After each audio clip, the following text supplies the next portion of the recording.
जय श्री राम, जय श्री कृष्ण, हर हर महादेव सभी को।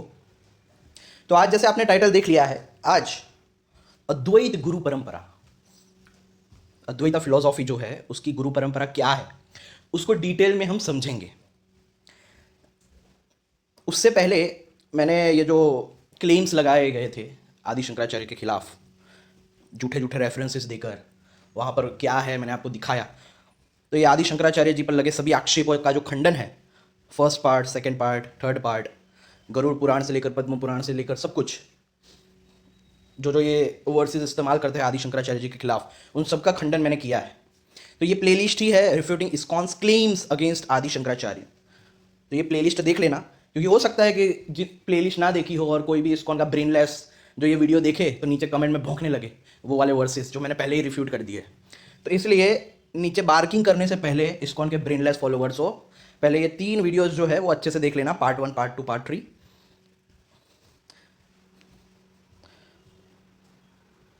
और एक चीज़, मैं अपने इस्कॉन एक्सपोज्ड वीडियोस में इस्कॉन की गुरु परंपरा को एक्सपोज कर चुका हूँ, जो ये 4 वैष्णव संप्रदाय का भोंकते हैं, जबकि पद्म पुराण में ऐसा वर्ड्स कहीं पे पाया ही नहीं जाता है। इसलिए वो नीचे रेफरेंस भी नहीं देते कि कौन से खंड का क्या श्लोक है क्या नहीं। पद्म पुराण में वो श्लोक ही नहीं है, सोचो। तो ये पूरी इस्कॉन की गुरु परंपरा को भी मैंने यहाँ पे एक्सपोज किया है। तो उसकी भी जो ये मतलब लिंक है वीडियो की, वो मैं अपने डिस्क्रिप्शन में और पिंड कमेंट में डाल दूंगा कि इस्कॉन फेक गुरु परंपरा एक्सपोज्ड, तो वो भी आप देख लीजिएगा। क्योंकि ऐसा भी होता है कि जो मैं पहले ही रिफ्यूट कर चुका हूँ, लेकिन इस्कॉन के ब्रेनलेस लोग जब आते हैं वीडियो देखते हैं तो उन्हें पता ही नहीं होता कि वो उनके जो जितने भी फालतू जो तर्क है वो मैं पहले ही एक्सपोज कर चुका हूँ। तो इसलिए मुझे ये दिखाना पड़ता है। हाँ, तो चलो अब आते हैं अद्वैत गुरु परंपरा पे। देखो, अद्वैत गुरु परंपरा ऐसी परंपरा है कि जिसको आप आराम से पुराणों से भी प्रूव कर सकते हैं। मैं दिखा चुका हूँ पुराणों में हर जगह अद्वैत अद्वैत अद्वैत अद्वैत, हर जगह अद्वैत ही अद्वैत है, उसके अलावा कुछ है ही नहीं। इवन वायु, ये जो थर्ड पार्ट था आदि शंकराचार्य जी पर लगे सभी आक्षेपों का खंडन, उसका जो थर्ड पार्ट, तीसरा भाग था, मैंने दिखाया कि वायु पुराण के अनुसार, वायु पुराण में स्वयं सूत गोस्वामी कहते हैं कि व्यास जी ने ये ब्रह्म सूत्र भाष्य लिखा है, जिसमें उन्होंने जीव, ब्रह्म और ईश्वर, ये तीनों के भेद को रिफ्यूट किया है। तो इससे भी पता चल जाता है ट्रू नेचर ऑफ जो ब्रह्म सूत्र है वो अद्वैत ही है। वायु पुराण में लिखा है, मैं आज फिर से दिखा दूंगा। तो अद्वैत की गुरु परंपरा को समझते हैं। अद्वैत गुरु परंपरा जो शुरू होती है सदाशिव और भगवान नारायण से, उसके बाद चतुर्मुख ब्रह्मा, फिर वशिष्ठ महर्षि, फिर शक्ति महर्षि, पराशर महर्षि, फिर वेद व्यास महर्षि, और फिर सुख ब्रह्म महर्षि यानी सुखदेव गोस्वामी, उसके बाद गौड़पाद आचार्य, उसके बाद गोविंद भगवत पाद, उसके बाद आदि गुरु शंकराचार्य, फिर उनके शिष्य तोटकाचार्य, हस्त कमलाचार्य, पद्मपादाचार्य और सुरेश्वराचार्य।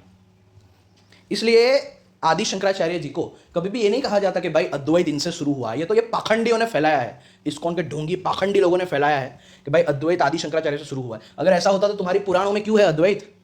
वरना मान लो कि तुम्हारी पुराण फेक है सबकी से सब। ये हमेशा आपके अज्ञानता का फायदा उठाते रहेंगे ये इस्कॉन वाले। इसीलिए मैं कहता हूं इन पे कभी भी भरोसा मत किया करो, ना इनके रेफरेंसेस पे, ना इनके थोबड़े पे। अगर आप नेट पे भी अगर आप सर्च करेंगे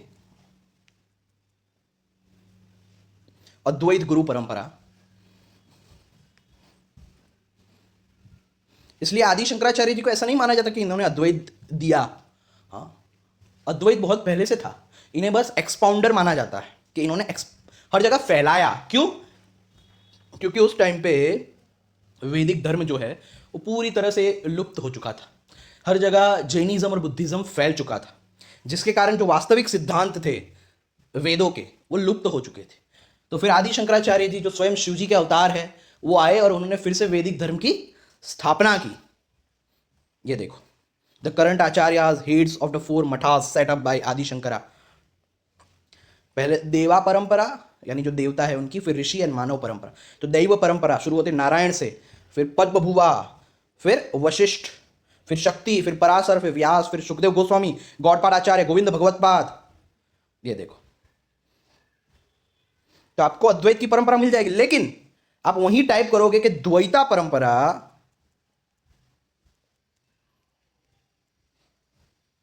तो ये द्वैत वेदांत आएगा, लेकिन द्वैता गुरु परंपरा नहीं आएगी। ये देखो,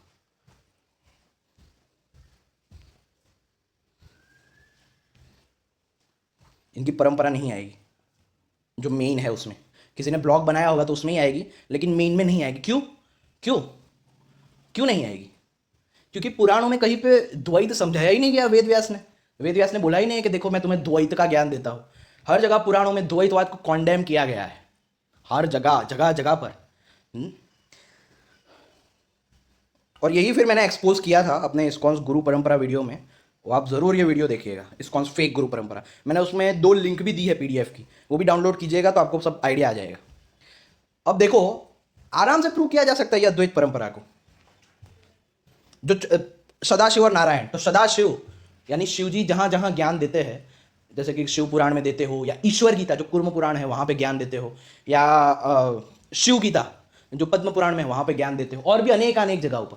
तो वो जितना भी ज्ञान होता है वो अद्वैत रिलेटेड ही होता है। आप पढ़ सकते हैं, आप ईश्वर गीता पढ़ सकते हैं जो कूर्म पुराण का भाग है, शिव गीता पढ़ सकते हैं जो पद्म पुराण का भाग है। इवन शिव पुराण में जहाँ जहाँ शिव जी ज्ञान देते हैं वो भी पढ़ सकते हैं, लिंग पुराण में भी ज्ञान देते हैं वहाँ भी पढ़ सकते हैं। इवन बहुत सारे ऐसे पद्म पुराण जैसे कि भागवत, उसमें भी शिव जी ज्ञान देते हैं तो वो भी अद्वैत का ज्ञान देते हैं। तो आराम से पुराणों से तो आराम से ही आप पता लगा सकते हैं कि यह सदाशिव ने अद्वैत का ज्ञान दिया। और भगवान नारायण की बात है तो सबसे पहले जो चतुर्श्लोकी भागवत, जो मतलब रियल भागवत जो कहते हैं, वो 4 श्लोक की होती है। ये तो खुद ये लोग भी मानते हैं कि 4 श्लोक को ही एक्सपांड किया है, तो इसलिए उसको चतुर्श्लोकी भागवत कहते हैं। जो सृष्टि के आरंभ में ब्रह्मा जी को भगवान विष्णु ने 4 श्लोक सुनाए थे, वो पूरे अद्वैत है। आप सर्च करना चतुर्श्लोकी भागवत, आपको सर्च करना, 4 श्लोक जो है वो पढ़ लेना, आपको पता चल जाएगा। वो भगवान नारायण ने सृष्टि के आरंभ में ब्रह्मा जी को दिए थे, पूरा अद्वैत है। अभी के अभी भी आप सर्च कर सकते हो। वैसे मैं वीडियो बनाऊंगा आगे जाके उस पर, ये चतुर्श्लोक की भागवत पे, यानी 4 श्लोकों पे, लेकिन अभी के अभी आप सर्च कर सकते हो कि वो पूरा अद्वैत है। और भी नारायण कई जगहों पर अद्वैत का ज्ञान देते हैं, वो तो मैं दिखा ही चुका हूँ, इतने सारे वीडियोज़ मेरे उसी पे है। फिर चतुर्मुख ब्रह्मा, यस, जैसे कि ब्रह्म पुराण है, वहाँ पे ये ब्रह्मा जी जो है वो अद्वैत का ज्ञान देते हैं। और भी ऐसी कई जगहों पर ब्रह्मा जी अद्वैत का ज्ञान देते हैं। हाँ, फिर वशिष्ठ महर्षि, उनका तो क्या कहे, आपको पता ही है, पूरी की पूरी योग वशिष्ठ, जिसमें वो राम जी को पूरा अद्वैत का ही ज्ञान देते हैं। तो आप योग वशिष्ठ पढ़ सकते हैं वशिष्ठ जी के बारे में ज़्यादा जानने के लिए। वो भगवान राम के गुरु थे, और योग वशिष्ठ में चर्चाएं है भगवान राम और महर्षि वशिष्ठ जी के बीच। राम जी क्वेश्चन करते हैं, वशिष्ठ जी आंसर देते हैं, तो पूरा उसमें अद्वैत का ही सब नॉलेज समझाया गया है। तो वशिष्ठ महर्षि के बारे में भी आप समझ सकते हैं। फिर शक्ति महर्षि वो भी अद्वैत का प्रतिपादन करते हैं। फिर पराशर महर्षि, यस, उनका भी मैं दिखाऊंगा आपको। विष्णु पुराण में पराशर जी हर जगह अद्वैत का ज्ञान दे रहे हैं विष्णु पुराण में, तो मैं वो भी विष्णु पुराण से भी आपको प्रूव करूंगा आगे जाके। उसके बाद वेद व्यास महर्षि, वो तो भाई उन्होंने तो सारी पुराणें लिखी है इतनी सारी पुराणें लिखी है, हर जगह उसमें अद्वैत का ही प्रतिपादन किया है। इवन वायु पुराण तो बोल ही रही है, उसमें सूत गोस्वामी स्वयं बोल रहे हैं। इवन पद्म पुराण में भी वर्ष आता है कि जहाँ पे वो बोलते हैं कि ये पूरे गीता का जो ज्ञान है वो अद्वैत रियलाइजेशन के लिए है।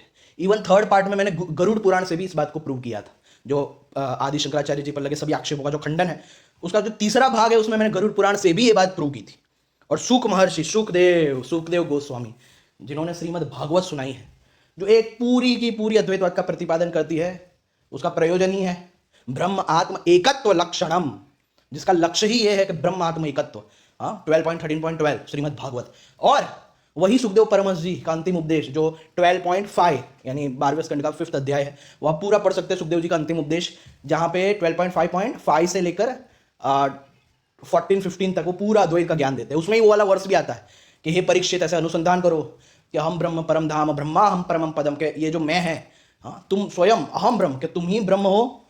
ऐसा अनुसंधान करो कि तुम ही ब्रह्म हो, तुम ही परम पद हो, परम धाम भी तुम ही हो। इस तरह से तुम अपने विशुद्ध आत्म स्वरूप में स्थित हो जाओ। इसके ऊपर तो मैं बहुत बार वीडियो बना चुका, बहुत बार वो वर्ड्स मैंने कोट कर लिया, तो सुखदेव जी को तो सब जानते ही है। उसके बाद गौड़पाद आचार्य, हाँ देखो ये भी सबसे बड़ा प्रूफ है। जो लोग बोलते हैं कि अद्वैतवाद भाई आदि शंकराचार्य के बाद आए, तो भाई गौड़पाद आचार्य की बहुत सारी कृतियां आज भी मौजूद है।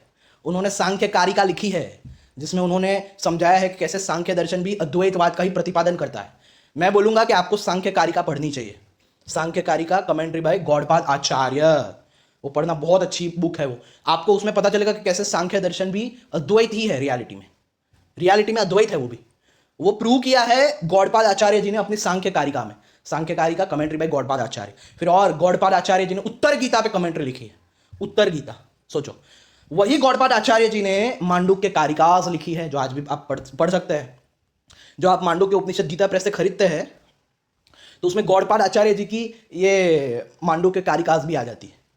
तो देखो, गौड़पाद आचार्य जी ने बहुत सारी बुक्स लिखी है, जिससे पता चलता है अगर ये पौराणिक जो है शुक महर्षि व्यासदेव और इन सबको कोई ऐसा भी बोल दे कि हम तो नहीं मानेंगे, हाँ वो ऐसा बोल भी सकते हैं कितने लोग ऐसे भी होते हैं नफ्फट जो पकड़े जाते हैं तो यहाँ तक बोल देते हैं। तो ऐसे लोगों के लिए भी कोई भाई बहाना नहीं है। क्यों? क्योंकि गौड़पाद आचार्य जी जो आदि शंकराचार्य के गुरु के भी गुरु थे, उन्होंने बहुत सारी बुक्स लिखी है जिसमें उन्होंने अद्वैत का प्रतिपादन किया है। मांडुक्य कारिकास, सांख्य कारिका पे कमेंट्रीज, उत्तर गीता पे कमेंट्री, और भी बहुत सारी कृतियां उनकी है। तो गौड़पाद आचार्य जी, उनकी भी आपको बुक्स पढ़नी चाहिए। फिर गोविंद भगवत पाद, ये थे आदि शंकराचार्य जी के गुरु। फिर आते हैं आदि शंकराचार्य जी, जिन्होंने बहुत सारे अलग अलग देवी देवताओं पे स्तुतियां लिखी है। इस्कॉन का तो काम ही है पागलपंती, इसलिए वो सिर्फ भज गोविंदम दिखाएगा, लेकिन आदि शंकराचार्य ने सबके ऊपर स्तुतियां लिखी। सबसे ज़्यादा शिवजी और माता देवी शक्ति पे लिखी है, आप सर्च कर सकते हैं। फिर उसके बाद उनके शिष्य। तो ये जो परंपरा है वो हम आराम से प्रूव कर सकते हैं पुराणों को दिखाकर। हाँ, अगर कोई पुराणों को मानने से मना भी कर ले तो भी जो गौड़पाद आचार्य है उनकी जो बुक्स अवेलेबल है, वर्क्स अवेलेबल है, उससे भी हम प्रूव कर सकते हैं कि अद्वैत जो है वो आदि शंकराचार्य के पहले से था। इसलिए अद्वैत आदि शंकराचार्य ने दिया ही नहीं अद्वैत, उसे बस एक्सपांड किया है, हर जगह फैलाया है उन्होंने। लेकिन ये चीज़ ये दूसरी परंपरा वाले अपने लिए प्रूव नहीं कर सकते, यकीन मानो नहीं कर सकते। उन्हें बस इतना बता देना कहाँ पे वेद व्यास जी ने द्वैतवाद का प्रतिपादन किया है, वो नहीं बोल पाएंगे। फिर बोलना कहाँ पे इन्होंने मतलब कोई भी जो इनकी परंपरा में हो विशिष्टाद्वैत का प्रतिपादन किया या द्वैताद्वैत का, वो लोग दिखा ही नहीं पाएंगे पुराणों में, क्योंकि होगा तो दिखाएंगे ना, खुद ही बना दिया परंपरा। तो देखो वायु पुराण में भी आप देख सकते हैं, वायु पुराण में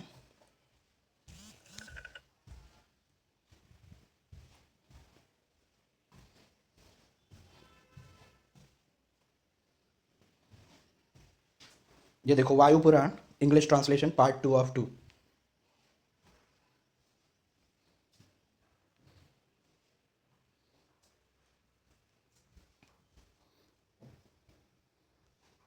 सूत गोस्वामी स्वयं बोल रहे हैं,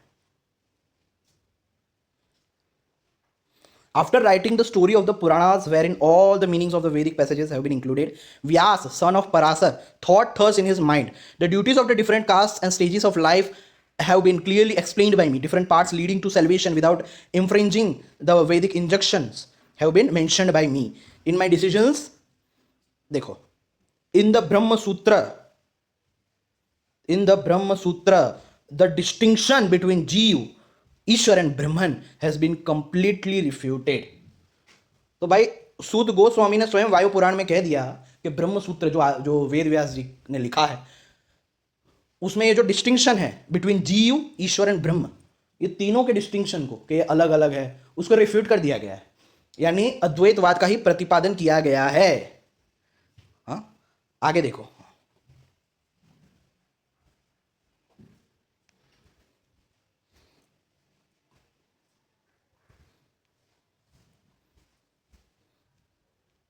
the whole universe is superimposed on it like the serpent on a piece of cord, and hence appears so.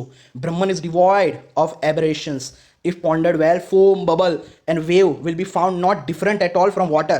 Similarly considered, the universe too is not at all different from Brahman. ये देखो, the Nigamas declare everything is Brahman. There is no multiplicity. ये देख लो, वायु पुराण।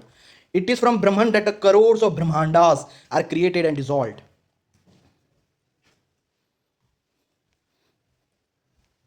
It is due to ignorance of Brahman that the universe appears. When Brahman is realized, there is no universe. ये देखो, बोलो बोलो बोलो। Just as snake is misconceived as such in the rope, mirage as water in the desert, and blueness in the sky is superimposed due to ignorance, so also the non-existing universe superimposed on Brahman, and hence it simply appears to exist. The vast sky appears to be different in as much as it is restricted by jars, etc. Similarly, the jiva is the restricted form of the all-pervading soul, restricted through the कार्य। ये देख लो, वायु पुराण बेटा हो, वायु पुराण। तो वायु पुराण ने प्रतिपादन कर दिया कि भाई पूरा जो ब्रह्म सूत्र है वो अद्वैतवाद का प्रतिपादन करता है। व्यास जी ने उसमें अद्वैतवाद का ही प्रतिपादन किया है, और ये पुराणों से भी बार बार प्रूव कर सकता हूं, और किया है मैंने। फिर ये मैं आपको कुछ शेयर करना चाहूंगा। ये एक बुक है प्रिसेप्टर्स ऑफ अद्वैता, ये एक बुक है जो विजडम लीब में भी अवेलेबल है। ये किसी आचार्य ने ही लिखी थी रिसेंट में। और इस बुक में मैं इसकी लिंक जो है वो नीचे डाल दूंगा, इस नाम से डालूंगा कि प्रिसेप्टर्स ऑफ अद्वैता, इस नाम से मैं डाल दूंगा, तो आप ये लिंक, ये बुक जो है वो पढ़ सकते हैं। इसमें क्या किया है, वशिष्ठ जी जितने भी ऋषि परंपरा से है, दैव परंपरा यानी सदाशिव, विष्णु, ब्रह्मा, यहाँ से ऋषि परंपरा से जो मतलब ऋषियों ने, यानी जैसे वशिष्ठ जी है, शक्ति है, पराशर है, तो उनका इतिहास दिया गया है, साथ साथ में उन्होंने कहाँ कहाँ अद्वैत की बात की है उसके रेफरेंसेस भी दिए गए हैं। जैसे ये पहले वशिष्ठ जी है, देखो वशिष्ठ जी के बारे में सब कुछ है और उन्होंने कहाँ कहाँ अद्वैत का प्रतिपादन किया है वो भी रेफरेंसेस के साथ यहाँ पर दिया है सब कुछ। तो वशिष्ठ जी का देख लिया, उसके बाद शक्ति का, शक्ति महर्षि,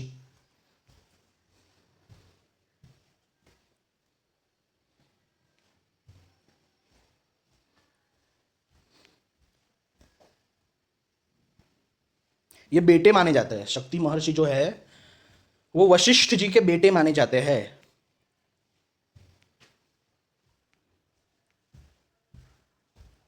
देखो, it says that in the 65th chapter of the first half of the Linga Puran, the following version is found. It says that the Shakti is the oldest of the 100 sons of Vasishtha.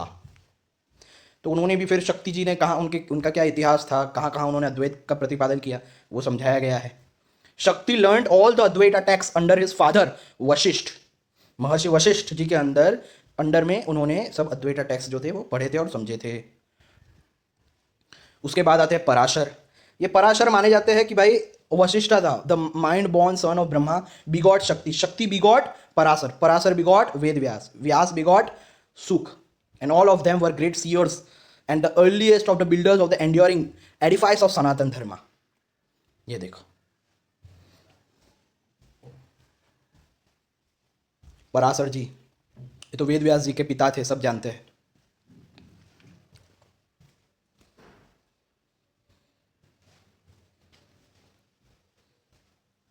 तो आपको ये पढ़ना चाहिए, यहाँ पे सारे references भी दिए हैं, इनके बारे में इतिहास है वो भी दिया है। जो देखो, वेद व्यास, पराशर जी के जो पुत्र थे वो थे वेद व्यास। तो आपको ये बुक पढ़नी चाहिए, मैं बोलूँगा। तो मैं ये डाल दूंगा अपने डिस्क्रिप्शन में, पिन कमेंट में। देखो, ये वेद व्यास के बाद सुखदेव गोस्वामी जो पुत्र थे,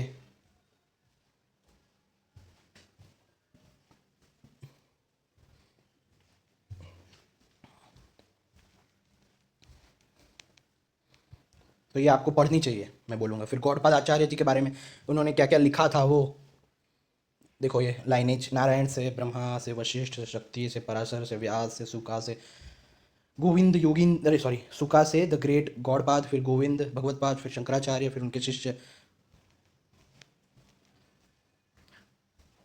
देखो सबके गोविंद भगवतपाद, फिर आदि शंकराचार्य, फिर पद्मपाद, इन सब के बारे में और उन्होंने क्या क्या वर्क्स लिखे हैं, उनकी हिस्ट्री क्या रही है, ये सब कुछ इसमें समझाया गया है। तो ये है प्रिसेप्टर्स ऑफ अद्वैत, इस बुक का नाम है।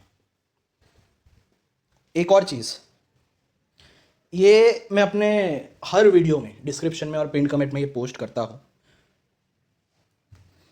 इस ब्लॉग को, अद्वैत वेदांता, इसमें अंडरस्टैंडिंग अद्वैत वेदांता। तो इसमें जितने भी ये पाखंडियों ने जो सब पाखंड मचाया है अद्वैत के खिलाफ, उन सबको रिफ्यूट किया है और इसमें अद्वैत को अच्छे से समझाया है। फॉर एग्जांपल, अंडरस्टैंडिंग अद्वैत में अद्वैत को समझाया गया है। फिर प्रकरण ग्रंथ कौन कौन से है वो बताया गया है। फिर अध्यारोप अपवाद, या अद्वैत की जो डिफरेंट जो फिलोसॉफीज है उसे समझाया गया है। फिर मेडिटेटिव जर्नी, कैसे कैसे मेडिटेट करना चाहिए या करता है कोई अद्वैतवादी, वो समझाया है। फिर विष्णु एंड चतुर्भुज विष्णु, फिर शिवा विष्णु अभेद, उसके वर्सेस दिए। सबसे ज़रूरी बात कि यहाँ पे जो भी कुछ समझाया गया है वो स्क्रिप्चर से रेफरेंसेस दे देकर, महाभारत से रेफरेंसेस, पुराणों से रेफरेंसेस, उपनिषदों से रेफरेंसेस, चार वेदों से रेफरेंसेस दे देकर समझाया गया है। जैसे ये अद्वैत इन शास्त्रास, इसमें कहाँ कहाँ शास्त्रों में अद्वैत है। फिर Brahman in Upanishad, concepts of Advaita in shastras, conspiracies against Sanatana Dharma, questioning authenticity of works attributed to Adi Shankara. तो सारे पोस्ट है, यानी ये पाखंडी लोग आपको जहाँ जहाँ फंसाते हैं उन सभी का आंसर अगर आपने ये इसके सारे कंटेंट्स अच्छे से पढ़ लिए, समझ लिए, तो आप समझ पाएंगे। और authentic Upanishad and Gitas, authenticity of Puranas, Upa Puranas and स्थला Puranas.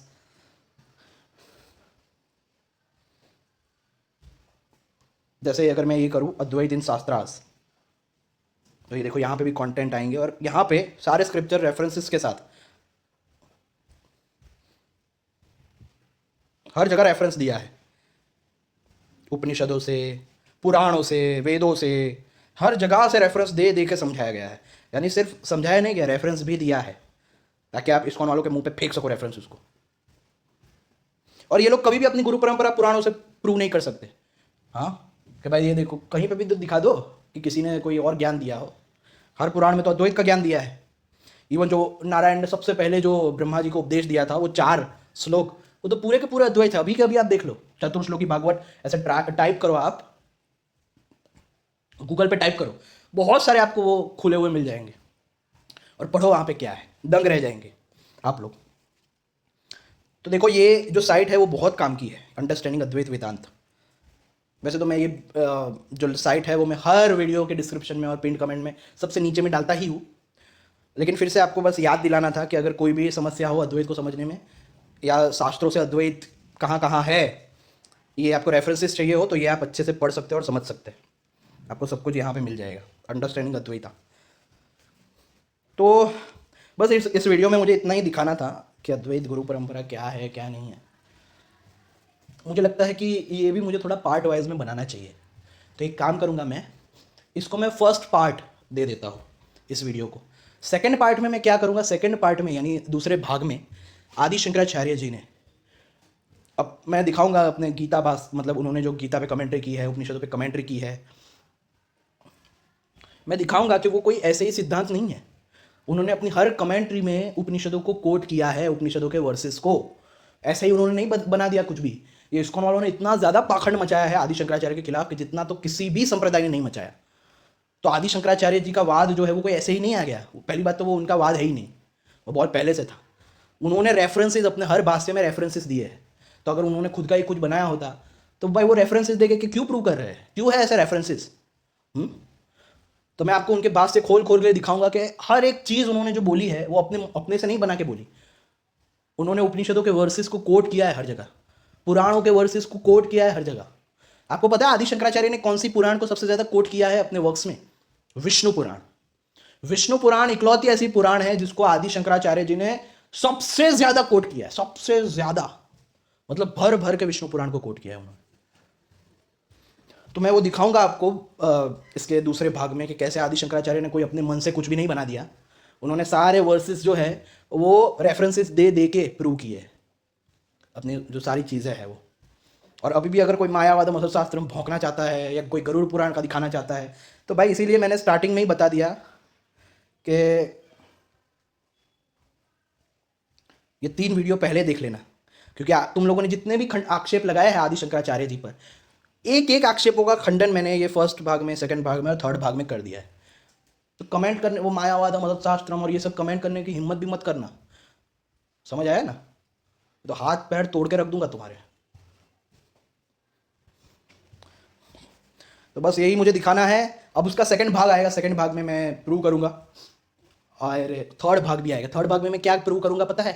कि कैसे ये जितने भी ये मैंने लाइनेज में दिखाए हैं, उन्होंने अलग अलग जगहों पर विभिन्न पुराणों में अद्वैत का ही ज्ञान दिया है। चाहे वो शक्ति महर्षि हो, वशिष्ठ महर्षि हो, ब्रह्मा हो, विष्णु, शिव, पराशर हो, वेद व्यास हो, सुख हो, गौड़पाद आचार्य हो, इन्होंने हर जगह अद्वैत का प्रतिपादन किया है पहले से। ये भी मैं प्रूव करूंगा अपने तीसरे भाग में। तो ये भाग जो है, ये सारे जो एक तरह से सीरीज ही समझ लो, इसे मिस मत करना।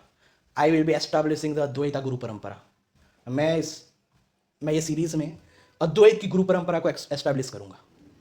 तो बस इतना ही कहना है। जय श्री राम, जय श्री कृष्ण, हर हर महादेव। हाँ, जितना भी मैंने दिखाया है वो सारे जो रेफरेंसेस है वो नीचे है। सबसे पहले तो इस्कॉन फेक गुरु परंपरा एक्सपोज का वीडियो देख लेना, उसके बाद जो प्रिसेप्टर्स ऑफ अद्वैता और ये सब जो मैंने बताया है वो लिंक देखना, फिर अंडरस्टैंडिंग अद्वैत वेदांता की भी लिंक। जय श्री राम, जय श्री कृष्ण, हर हर महादेव।